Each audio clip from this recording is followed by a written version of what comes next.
We have seen these extradition cases in Canada go on for years. How long is Huawei prepared to fight this? Well, the judicial system in Canada for extraditions takes a long time.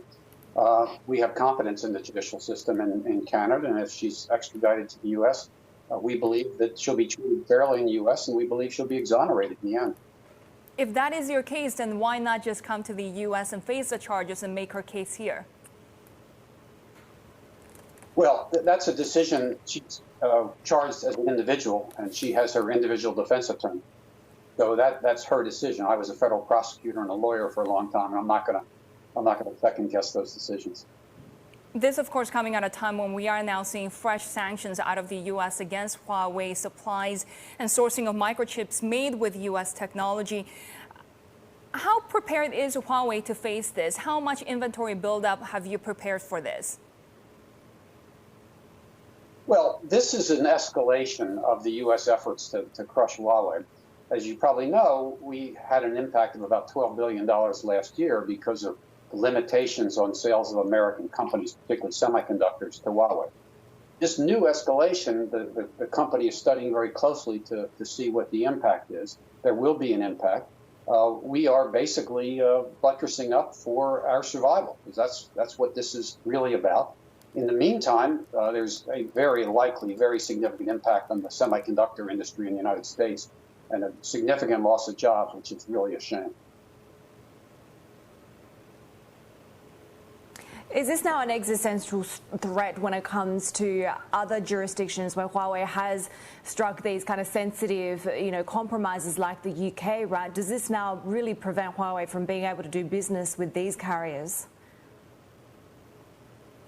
Well, this is part of several factors that are standing in the way. The U.S. government is interposing that prevent the U.S. government from being willing to talk with us. The geopolitical situation in China, now the presidential election campaign, the absence of a strong technology industrial strategy in the U.S. All those things are obstacles that apparently the U.S. needs to address before they're even willing to talk to us about the kinds of activities that we've done in the UK and we're doing in other countries around the world to try to address real cybersecurity risk. And so we hope we can have those conversations with the U.S. government, and we hope that there doesn't have to be such a great loss of U.S. jobs as a result of action. But of course, the expectation is that these geopolitical, these strategic competitive concerns and tensions will continue. That's just the fact of the time that we're living in right now and the dynamic between these two superpowers. So how does Huawei then try and ensure its very survival? What's your strategy then across markets that you do still have access to? Well, we're doing more of what we had to do with the imposition of the restrictions on buying from American companies last year. But now we have to dig even deeper, prioritizing the products that are most important to our customers, the requirements of our customers. We're ramping up, as we did last year, our research and development. We're about fifth in the world with about a $20 billion investment this year in R&D. So to some extent, we're trying to go forward with products that may not require these components, trying to come up with alternative sources of these components, and doing research and development so we can come up with some of this on our own. But it's a multi-pronged effort, and we're not yet sure how big the impact is going to be on Huawei, but we can see it's going to be a very significant impact on American jobs. Huawei keeps stating as a defense from the U.S. arguments that it's independent from the Chinese government. But then why do you feel that the Chinese government feels a need to intervene here on the side of Huawei, whether it's with rhetoric or with actions? Well, let's put it this way. The recent escalations by the U.S., I hope China doesn't in turn escalate and block Apple's ability to do business. If the China government was doing to Apple what the U.S. government is doing to Huawei, don't you think that President Trump would be all over the place criticizing China and defending Apple? Absolutely. And that's all the China government's doing. We have seen the detention of 2 Canadians already that have been held without any sort of access to lawyers for the past 500 days or so. Does Huawei condemn those sort of actions from the Chinese government, whether or not it's related to Huawei? Well, I certainly condemn this action. To me, it's an example of an escalation, and a whole lot better to talk about these situations, to address the situation, and not get into what looks like it's going to be a whole new Cold War. We don't want to wait 30 years before we can address some of the issues we have in common with China for the betterment of all mankind, and in this case, the betterment of jobs for American citizens. You continue to talk to the U.S. government about the sanctions, about the other restrictions and pressure coming from Washington. Who have you spoken to, and have you seen any signs of a change in tone? Well, the U.S. government is not willing to talk with us. They haven't been willing to talk with us since the first half of 2019. And we believe there are proven mechanisms, some of which we see implemented in the UK, and Canada, and some other countries, that can prove the fundamental two aspects that the U.S. government's worried about. We can put in place independent mechanisms to prove that there are no backdoors in our products. If we can prove there are no backdoors in our products, then we can prove a negative. We can prove that the China government didn't force us to put in backdoors. It's those kinds of measures, independent compliance programs, independent testing, we are willing to discuss with the U.S. government, and we believe can address real cybersecurity risk. And we hope those kinds of mechanisms are used for our competitors too, because sophisticated nation states have the ability to hack into everybody's products. So as we become more dependent on these technologies, we have to make sure we address the risk from whatever source. Andy, with the increasing sanctions, with the blacklisting and moves from corporates like Google against Huawei, are we already existing in a dual internet world? Well, there is certainly a separation of worlds. Hopefully, some of the most important benefits that come from competition aren't lost. Some of the most important benefits from globalization aren't lost.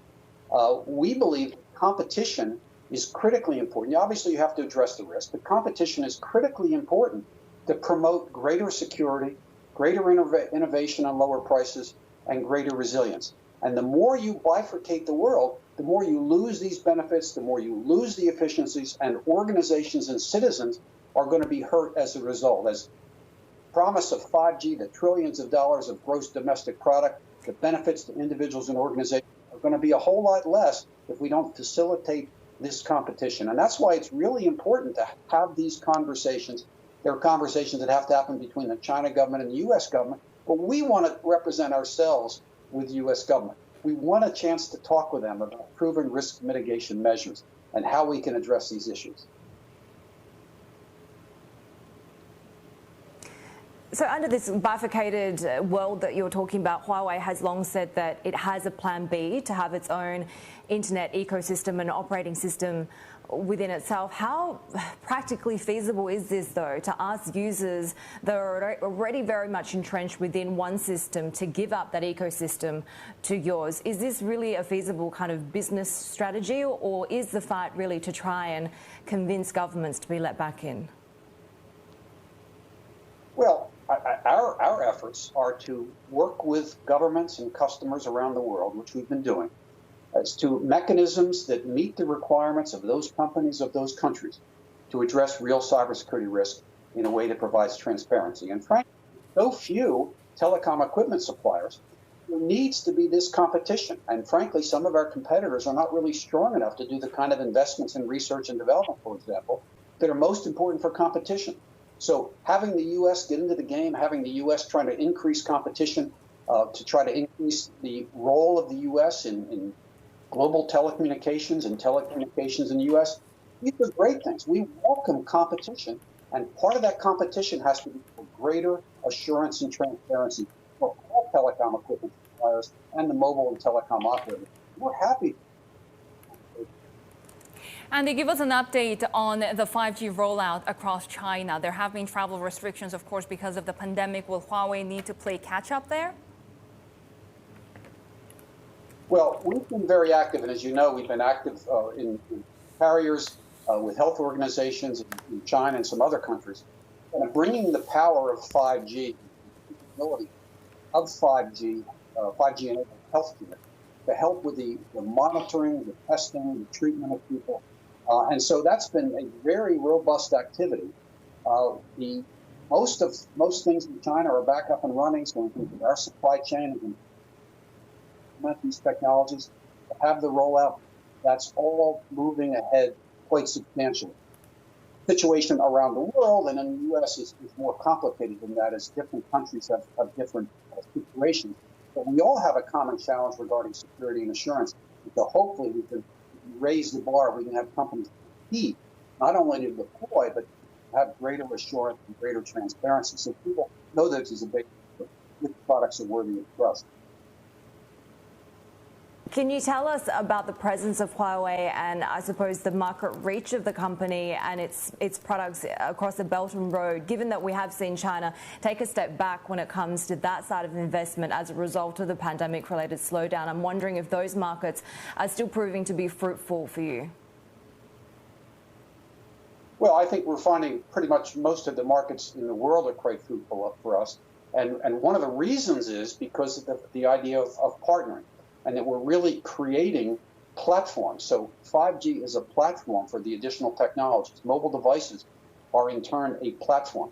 And so and artificial intelligence is going to be a platform as well. So it's not about just us making money, it's us partnering with suppliers, with developers, with new technologies. And so working together in the individual countries of the world that have their particular situations, their particular economic environments, the status during and hopefully soon after the pandemic, as to how they're going to roll out their spectrum, how they're going to roll out and how they're going to deploy, hopefully with co-location of the towers and so forth, so that they can get the benefits of the technology and the benefits of a smaller carbon footprint from the technology as well.